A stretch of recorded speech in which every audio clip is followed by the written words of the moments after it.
మనలో గనక ఏదైనా ఇన్ఫెక్షన్ లేకపోతే మన మన యొక్క ఆత్మీయ జీవితాల్లో ఏదైనా ఒక పాపం కానీ లేకపోతే దేవుని యొక్క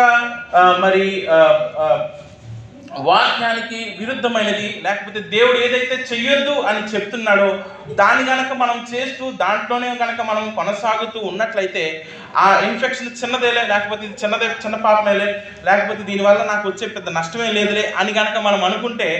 ఆ ఇన్ఫెక్షన్ లేకపోతే ఆ చిన్న పాపం అది క్రమక్రమంగా మనకి తెలియకుండానే మన శరీరంలో లేకపోతే మన ఆత్మీయ జీవితంలో అది విస్తరించి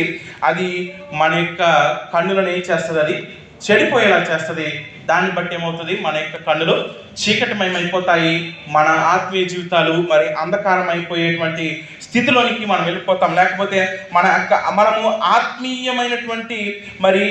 లేకపోతే ఆధ్యాత్మిక అంధత్వంలోనికి మనము వెళ్ళిపోయేటువంటి మరి అవకాశము మరి